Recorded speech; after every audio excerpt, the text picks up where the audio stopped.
welcome po sa ating munting channel, Papa B TV.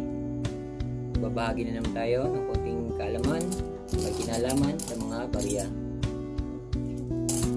Sa amin pong mga nag-iikot at namimili ng mga ginto pilak, kasama po sa aming mga binibili ang mga barya.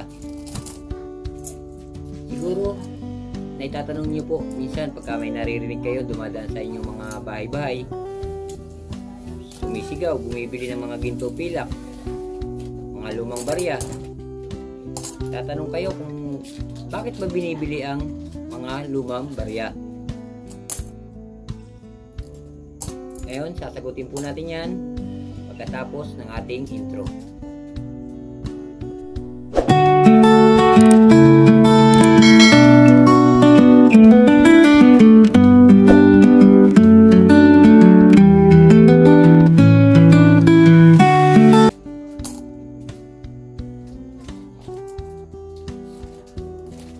So, balik po tayo sa ating topic.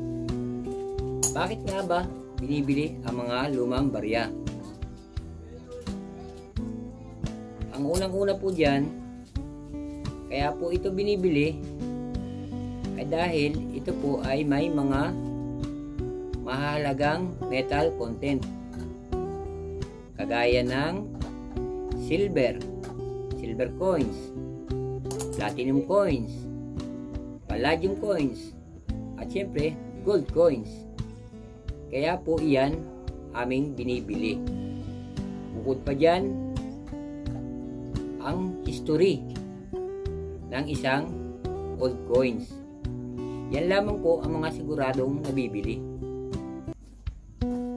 Kaya po yung mga ibang mga nagbablog ng tungkol dito sa mga 1972 na piso, 1974 pisong kalabaw, mga dos na may buko ng nyug, 50 centavos na may agila.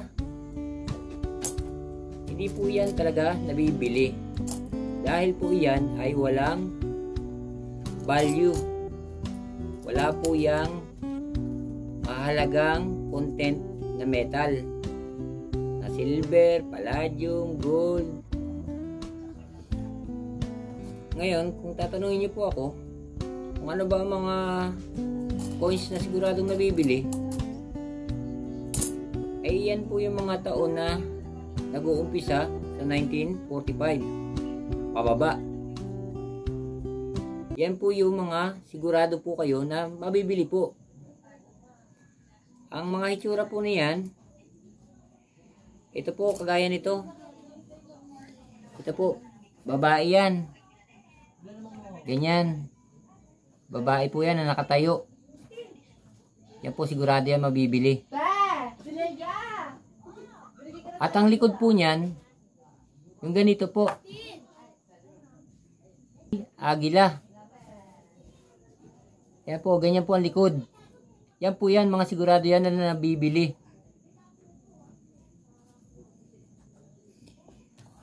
Pero meron din po dyan sa 1945 pababa na hindi naman po namin rin nabibili. Nag-iisa lang naman po yan. Ito po siya. Ganito po, ganito rin po ang likod, ganito po ang likod niyan. At ang kabila naman po niyan, ito po. Yan lalaki. Yan, ganyan nakaupo.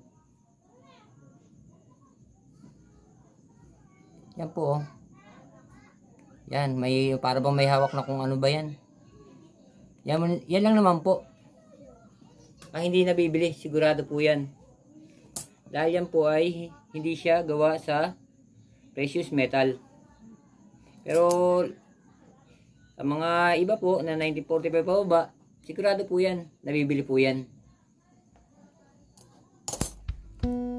So, sana po mayroon kayong natutunan sa ating konting pagbabahagi ng tips.